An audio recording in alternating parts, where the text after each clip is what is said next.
Good morning. मैं Prema Kumari, department of commerce, SS memorial college, Ranchi. आज मैं BCom semester third, paper C6, subject income tax law and practice में salary head के अंतर्गत perquisites topic पर चर्चा करूंगी। सबसे पहले हमें यह जानना आवश्यक है कि परक्यूजिट्स अर्थात अनुलाभ क्या होता है।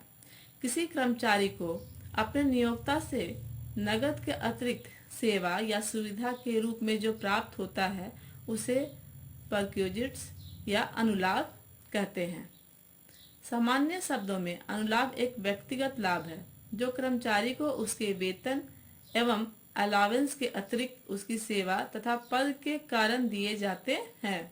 अनुलाभ एक नियोक्ता द्वारा अपने कर्मचारी को उससे बिना कुछ धन लिए या रियायत पर दी गई सुविधा है। रियायत का अर्थ है जो अनुलाभ कर्मचारी को दिया जा रहा है उसका जो वास्तविक मूल्य है उससे बहुत कम मूल्य पर सुविधा को उपलब्ध कराना। उदाहरण के लिए, यदि किसी कर्मचारी को रहने के लिए मकान की सुविधा दी गई है जिसका वास्तविक किराया 10,000 रुपये है, लेकिन कर्मचारी से केवल 2,000 रुपये ही वसूल किए जाते हैं, तो इस उदाहरण से यह स्पष्ट हो रहा है कि व्यक्ति को मकान किराया में 8,000 रुपये की रियायत दी जा रही है। यह 8,000 रुपये ही अनुलाभ का मूल्य है। यदि कर्मचारी इन सुविधाओं को नहीं लेता है तो उसे इसके लिए मुद्रा में भुगतान नहीं किया जाएगा। अब हम अनुलाभों की कर योग्यता के बारे में समझते हैं। सबसे महत्वपूर्ण बात यह है कि कर्मचारी को अपने नियोक्ता से प्राप्त अनुलाभ कब कर योग्य होंगे और कब कर योग्य नहीं होंगे। अनुलाभ तभी कर योग्य होते हैं जबकि वे पहला, नियोक्ता द्वारा कर्मचारी को प्रदान किए गए हों। नियोक्ता चाहे भूतपूर्व का हो, वर्तमान का हो या भावी का हो। नियोक्ता के अतिरिक्त अन्य किसी व्यक्ति से प्राप्त अनुलाभ व्यवसाय एवं पेशे के लाभ शीर्षक अथवा अन्य साधनों से आय शीर्षक में कर योग्य होंगे, वेतन शीर्षक में नहीं। दूसरा, अनुलाभ या किसी लाभ के कर योग्य होने के लिए आवश्यक है कि इनकी उत्पत्ति कानून सम्मत हो। तीसरा, अनुलाभ सेवा की अवधि में दिया गया हो। चौथा, अनुलाभ का संबंध सीधा नौकरी से होना चाहिए। पांचवा एवं अंतिम, अनुलाभ को कर्मचारी के व्यक्तिगत लाभ के लिए दिया गया हो। आगे हम अनुलाभ के प्रकार पर ध्यान देंगे, अर्थात टाइप्स ऑफ परक्यूजिट्स, जिसमें पहला है सभी प्रकार के कर्मचारियों के लिए कर योग्य अनुलाभ, taxable perquisite for all employees. दूसरा, विशिष्ट कर्मचारियों के लिए कर योग्य अनुलाभ, taxable perquisite for specific employees. तीसरा, सभी कर्मचारियों के लिए कर मुक्त अनुलाभ, tax free perquisites for all employees. अब इन तीनों प्रकार को अलग अलग विस्तृत रूप से समझते हैं, जिसमें पहला मुख्य है सभी प्रकार के कर्मचारियों के लिए कर योग्य अनुलाभ, taxable perquisites for all employees. इन अनुलाभों को सामान्य अनुलाभ भी कहते हैं। किसी भी प्रकार के कर्मचारी, चाहे वे सरकारी, अर्ध सरकारी या निजी संस्था में कार्यरत हों या किसी भी श्रेणी के कर्मचारी को नियोक्ता के द्वारा ये सुविधाएं दी जा सकती हैं।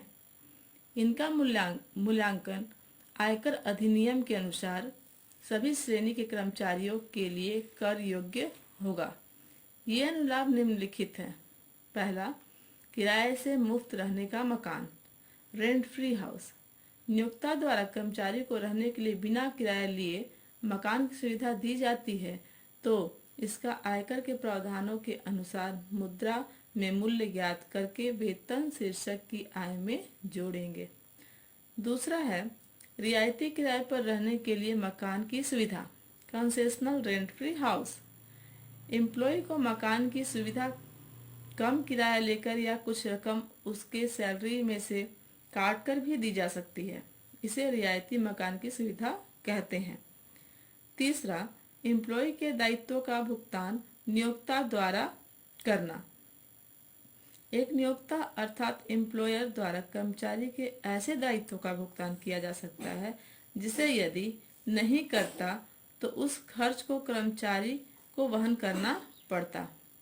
उदाहरण के लिए गैस, बिजली, पानी इत्यादि का बिल, चिकित्सा का बिल, जीवन बीमा का भुगतान, कर्मचारी के ऋण का भुगतान, कर्मचारी के बच्चों की शिक्षा के व्ययों का भुगतान इत्यादि। दूसरा मुख्य बिंदु है विशिष्ट कर्मचारियों के लिए कर योग्य अनुलाभ, taxable perquisites for all specific employees. कुछ ऐसे अनुलाभ होते हैं जो केवल विशिष्ट कर्मचारियों के लिए ही कर योग्य होते हैं। अब यहाँ यह समझना आवश्यक है कि विशिष्ट कर्मचारी कौन है। विशिष्ट कर्मचारी के श्रेणी में आने के लिए निम्नलिखित 3 शर्तों में से किसी एक शर्त को पूरा करना आवश्यक है। वे शर्तें निम्न हैं। पहला, कर्मचारी का नियोक्ता कंपनी में संचालक होना, पूर्णकालीन या अंशकालीन।